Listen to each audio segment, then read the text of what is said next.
RRI Net. Informasi, budaya, dan global. RRI Net, radio visual.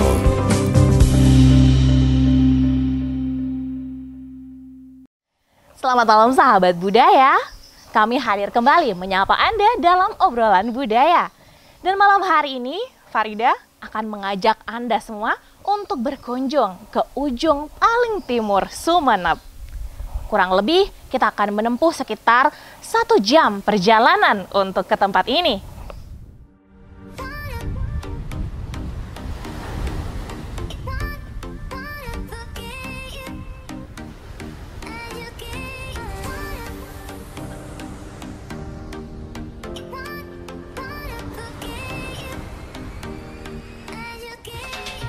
Nah, pemirsa RRI Net, kita sudah sampai di Kampung Pasir daerah Lekung nih sahabat. Dari kota Sumeneb agak sedikit jauh sih, menempuh perjalanan kurang lebih 1 jam.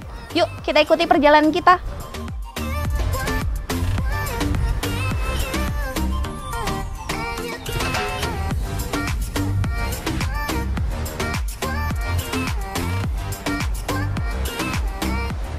Nah, salah satu kegiatannya pemirsa RRI Net yaitu masyarakat di sini ya seperti ini, ngopi-ngopi, bercanda, ngobrol, tentunya sambil tiduran di pasir. Karena ini adalah kampung pasir, tentunya hal yang paling utama ada di rumah adalah pasir ya Pak ya? Ya, pasir.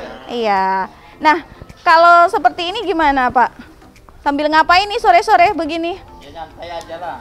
Oh, santai-santai. Pernah dirasakan manfaat dari bisa ini? Terapi.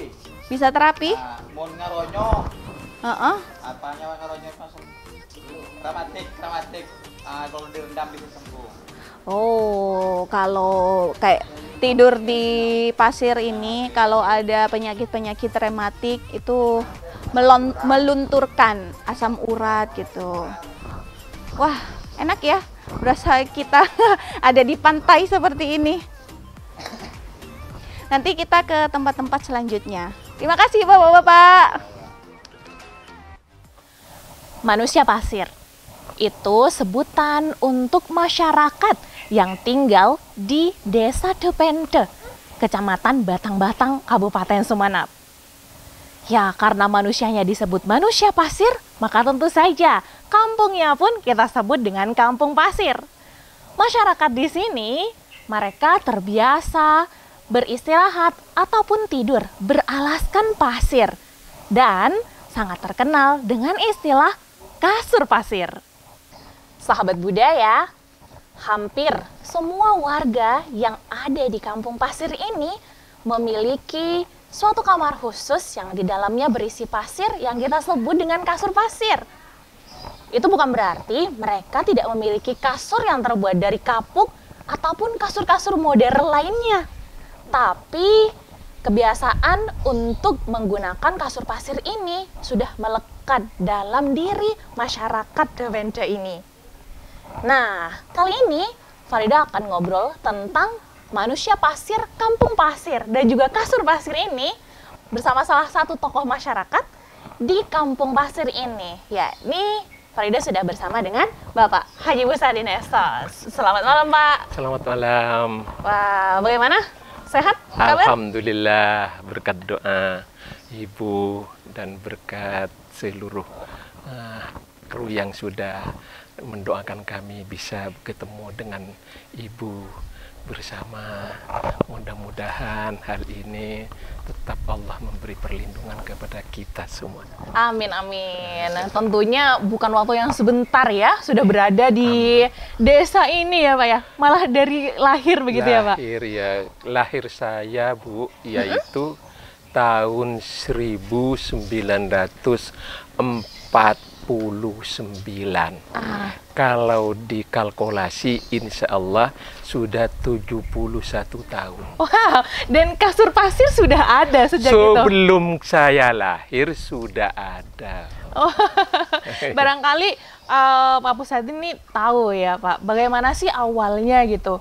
Kan pasti mendengar dari sesepuh-sesepuh. bagaimana sih sejarah kasur pasir ini kok bisa ada dan melekat? Kalau masalah pasirnya, Bu, masalah pasirnya, tanahnya yang dikatakan pasir yang kami duduki ini, itu menurut orang tua saya, katanya orang tua saya, katanya orang tua juga, itu sudah lama ada. Sehingganya kami hidup itu yaitu di pasir ini. Nah, soal kapan adanya, maaf kami tidak bisa memberitahu karena saya tahunya sudah ada. Sejak kecil saya sudah tahu sampai sekarang ini, inilah keadaannya. Bahkan sejak 77 tahun yang ya? lalu, 71 tahun yang lalu sudah begitu. Tapi katanya orang tua saya, ini sudah ada, Bu. Sudah ada. Bukan buatan, bukan. Wah, ternyata memang sudah lama sekali sampai nggak bisa diprediksi sejak kapan begitu ya, Pak? Iya, makanya tidak bisa kami memberi keterangan yang jelas kepada Ibu. Masalahnya 70 tahun yang lalu ini sudah ada, katanya ayah saya, katanya memang sudah ada. Jadi kami tidak bisa memberi penjelasan yang jelas kapan ini datangnya, tapi kenyataannya itu ya beginilah keadaannya. Iya. Gitu. Nah, Pak Haji, di setiap rumah yang ada di desa ini, yang mungkin banyak sekali ya, yang notabene semuanya adalah nelayan karena di pesisir gitu ya Pak Haji, itu memang mereka menyediakan dan memang menjadi suatu yang harus ada di setiap rumah gitu Pak Haji? Mulai sejak kecil memang merupakan ya satu keharusan lah, karena dulu masih belum mengenal masalah kasur yang dari kapok. Nah, jadi di dalam rumah itu sudah disediakan, digali seperti ukuran ya 2 meter per 1,5 meter. Digali lantas diisi dengan pasir. Nah, mulai Indonesia ini katanya maju, gitu loh, kira-kira 70 tahun 70 ke sekarang itu mulai tidak pakai lagi kasur pasir, tapi pakai ranjang, divan dan sebagainya. Nah, tetapi meskipun begitu, Bu, di dalam rumah itu meskipun tidak ada tempat pasirnya, tetapi di situ ada pasirnya yang ditempati tidur suami istri dan anaknya. Nah, meskipun di situ ada ranjangnya. Nah, gitu loh. Jadi ranjang ada, kasur ada, pasir ada. Iya. Nah, selain tempat istirahat, pasir itu dijadikan untuk tempat beraktivitas apa saja sih, Pak? Oh, kadang-kala ini kalau untuk aktivitasnya itu bisa dibuat lolo. Lolo apa ini? Lolo itu. Oh, untuk bangunan. Ini bangunan bisa. Jadi campuran semen begitu campuran ya, Pak? Semen gitu loh. Nah, sehingganya rumah-rumah kalau membuat ini tidak usah beli pasir kemana, cukup di sini ambil. Nah, tetapi perlu saya beritahu, Bu, yang ditiduri ini dengan yang ada yang sudah tercemar itu, ini ambilnya di timur itu, di bawah pohon cemara. Yang ditidur ini kan beda ini, Bu, ini beda, itu sudah tercemar pada tahun 1963, Gunung Agung meletus.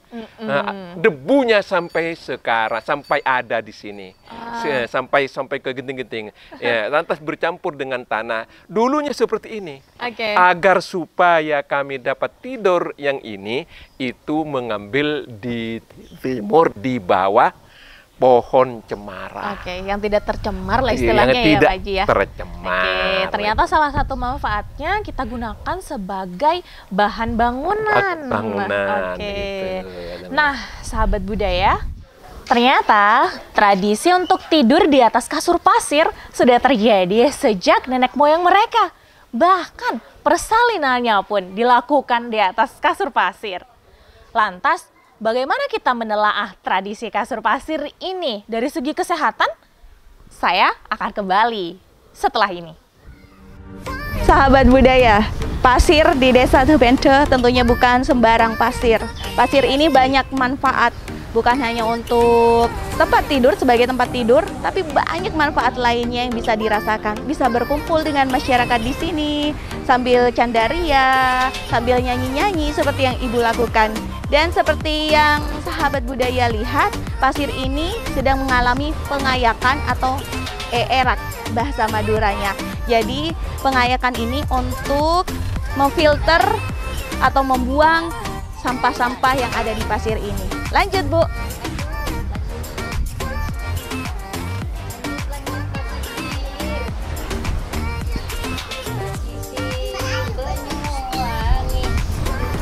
Kalau di sini tempat jalan.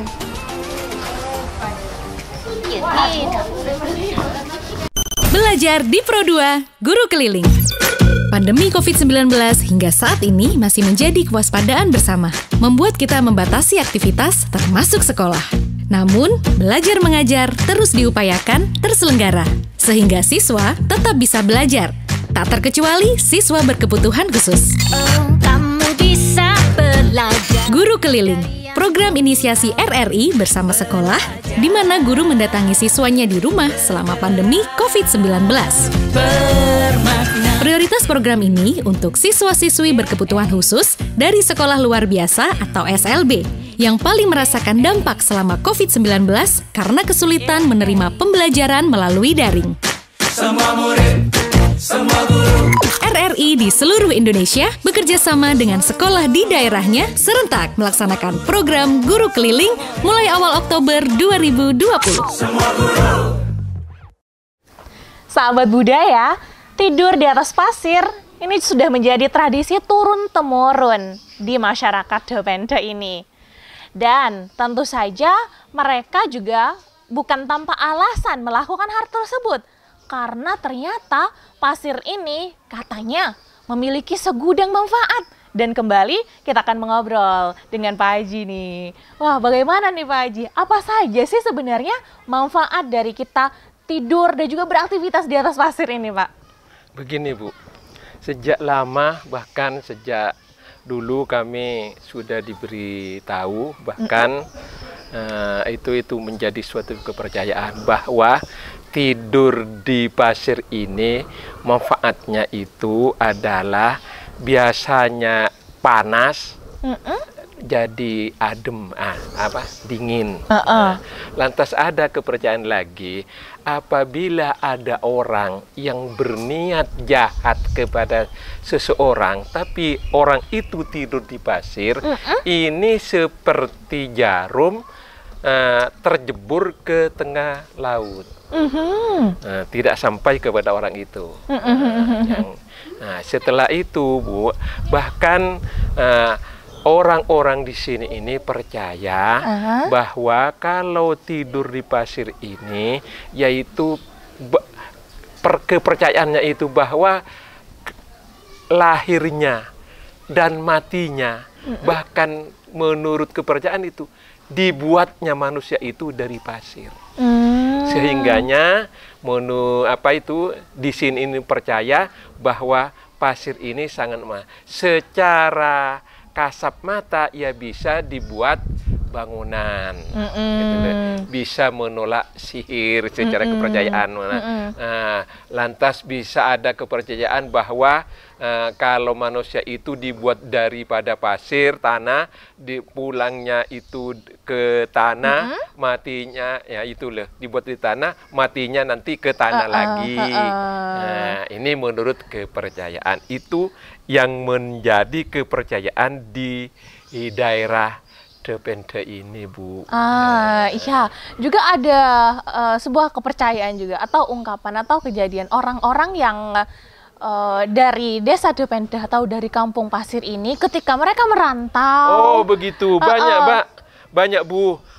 Bahkan orang Tebente ini mau sakit kalau sakit itu membawa pasir ini satu plastik, dibawa ke rumah sakit sehingga dokternya itu marah-marah di sananya. Tapi ini sudah merupakan ya kebiasaan, harus bawa lantas diginikan, dikorap-korapkan gitu loh. Apa namanya itu loh, kalau ke banyak orang depende ini yang merantau ke Jakarta, itu membawa juga plastikan itu. Katanya di sana itu kalau mau tidur dikorap, ya beginikan gini loh. Digosok. Itu baru katanya nyedot itu loh, nyedot gitu loh. Bahkan pernah Bu, pada tahun 70-an kami didatangi daripada orang Jepang, itu tidak tahu apa manfaatnya, itu dicoba Bu, di pesisir sana itu digali dan terus dimasukkan.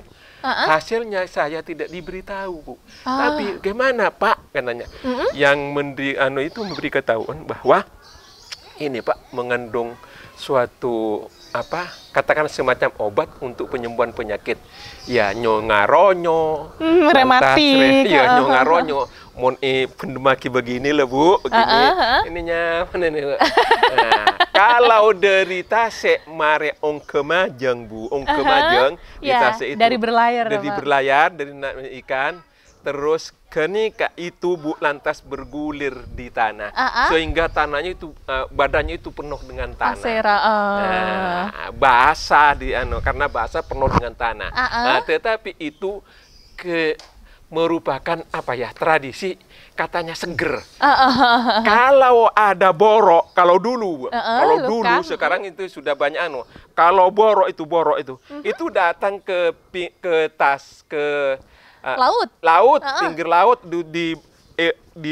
diceklung ke laut, lantas digosok-gosok laulana itu yang putih-putih itu loh Bu, digosok-gosok gitu, lantas pulang ke daratan diberi gini Bu, yang luka itu. Oh, dikasih pasir. Alhamdulillah. Oh, iya. Wah, itu adalah. Itu manfaatnya. Ini dulu, tapi sekarang kan sudah sakit sedikit ke dokter, ke mana, itu. Iya, dan ternyata tidak hanya kepercayaan belaka, tapi sudah ada mungkin ilmuwan yang sudah melakukan research. Iya, dan mendapatkan hasil bahwa memang pasir ini mengandung semacam kimia, barangkali bahan kimia ya, mengandung obat seperti itu. Oke.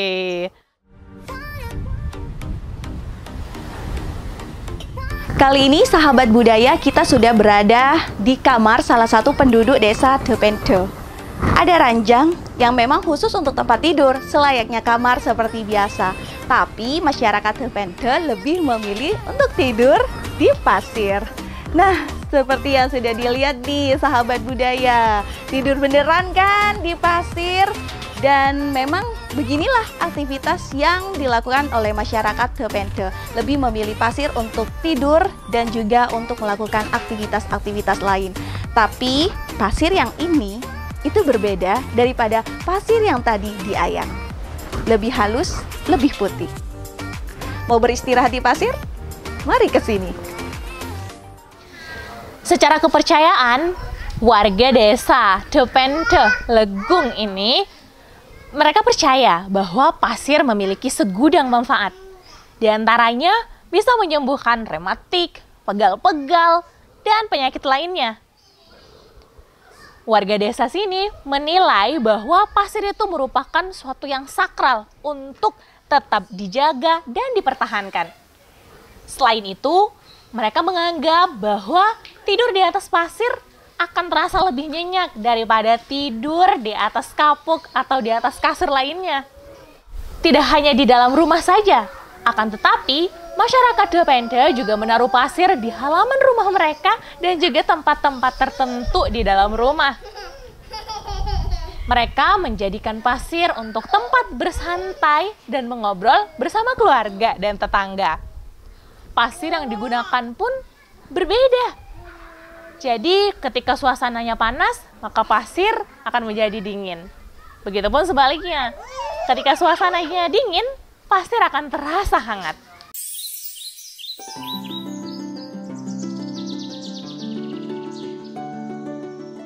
Keberagaman tradisi yang ada di setiap daerah menjadi salah satu corak dan identitas bagi bangsa ini. Satu dari jutaan tradisi di negeri ini adalah tidur dan beraktivitas di atas pasir. Keunikan tradisi ini terdapat di Desa Lekung Barat, Lekung Timur, dan Desa Depende. Hampir seluruh aktivitas masyarakat di sini dilakukan di atas pasir, yaitu sebagai alas tidur, bersantai, tempat terima tamu, dan lainnya.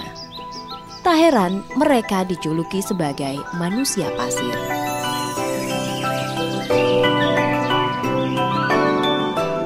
Tak memandang strata sosial, hampir semua warga di Desa Lekung tidur beralas pasir. Setiap kamar tidur di desa ini memiliki kasur pasir, meski mereka memiliki kasur dari kapuk atau sejenisnya. Kasur kapuk ini nyaris tak disentuh dan mereka memilih tidur di pasir untuk memelihara tradisi nenek moyang yang sudah turun-temurun. Karena sudah menjadi kebiasaan dan ketergantungan terhadap pasir, bahkan anggapan warga bahwa pasir bisa membuat badan bugar seperti halnya apabila ada salah satu warga yang sakit dan dirawat di rumah sakit, atau nelayan yang hendak melaut, biasanya mereka membawa sekantong pasir atau dijadikan teman tidur supaya cepat tidur nyenyak.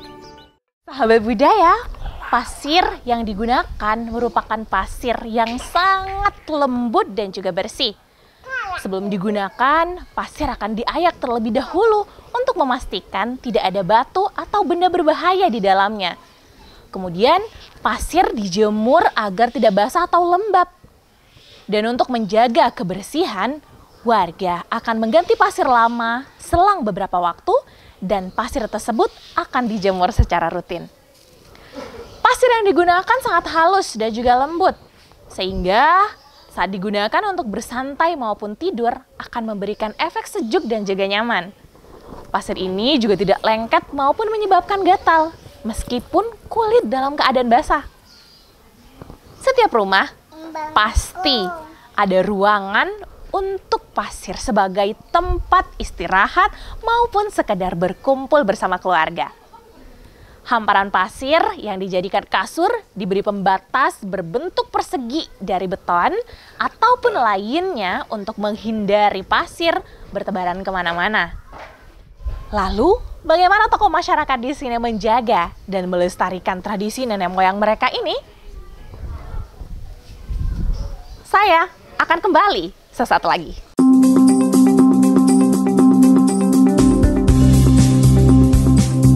RRI Net.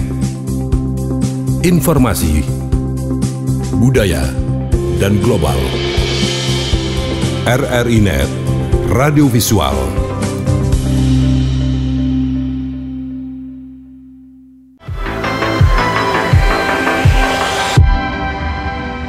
Selamat datang di Pro 4 FM, Ensiklopedi Budaya Keindonesiaan.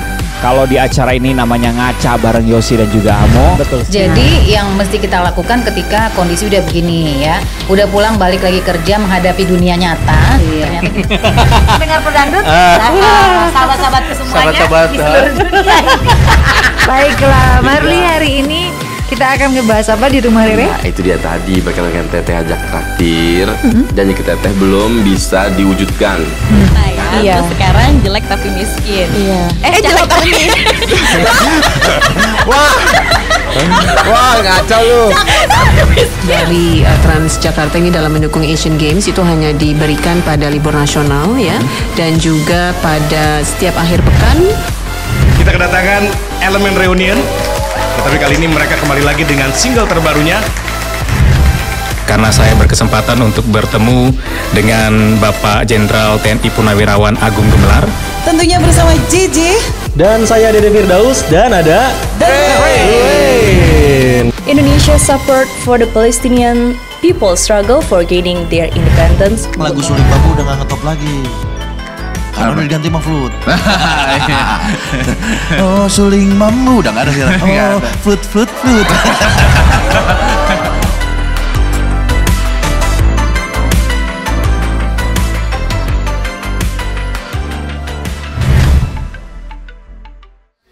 Nah, Pak Haji, bagaimana nih supaya tradisi yang sudah berjalan turun-temurun ini dan mungkin sudah ratusan tahun yang lalu supaya tetap lestari? Apa yang harus dilakukan nih Pak? Agar supaya ini tetap lestari ke depan, insya Allah setiap ada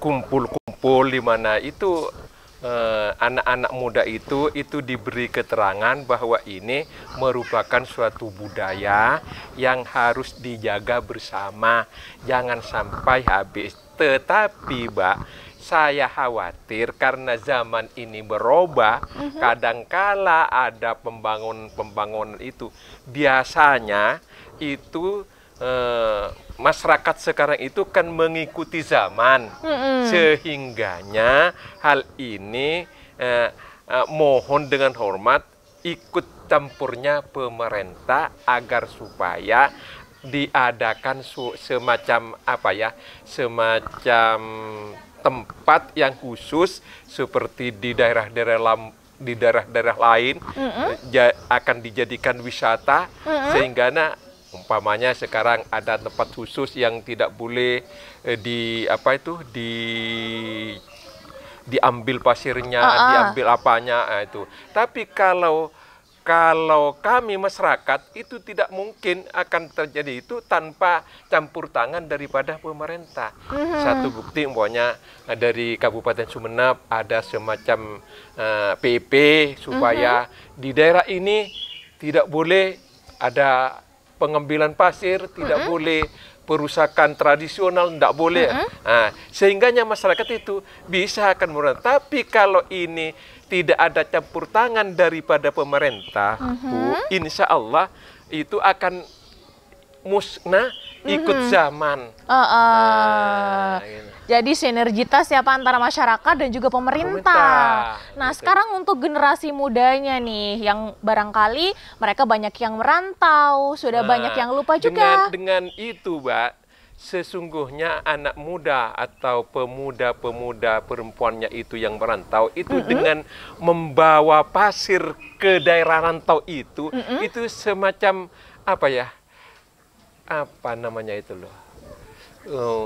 memberi kabar bahwa ada daerah di sana itu tidurnya di pasir. Pasti orang di sana itu loh, kok bawa pasir? Kok bawa pasir? Loh, ini tempat saya tidur di daerah kami. Katakanlah sebagai promosi, secara tidak langsung kan sebagai promosi di daerah lain. Sehingganya lama-kelamaan itu kan orang tertarik, seperti apa ya manusia pasir, seperti apa ya kasur pasir. Sehingga ini. Jadi dengan adanya anak muda yang membawa pasir di sana itu sebagai promosi, secara tidak langsung menjadi promosi. Sehingga di sini bisa jadi objek wisata yang bermanfaat, bahwa di sini ini adalah ada kasur pasir, ada manusia pasir, ada kampung pasir yang kalau datang sini begini. Jadi secara tidak langsung berharap nih generasi muda mau kemanapun merantaunya, pasir selalu ada bersama mereka ya. Warga Desa Dopente begitu ramah. Mereka tidak akan menolak siapapun untuk merasakan kasur pasir saat berkunjung. Lokasinya tidak jauh dari pantai Lambang, sekitar 3 km ke arah barat. Ditambah banyaknya pohon kelapa yang mengelilingi pemukiman warga desa ini, sehingga saat menikmati kasur pasir ditambah dengan meminum kelapa asli menjadikan waktu berlibur semakin asik. Dari ujung timur Pulau Madura, saya Farida, sampai jumpa di obrolan budaya dengan terus menggali keanekaragaman Pulau Madura. Terima kasih Pak. Terima kasih.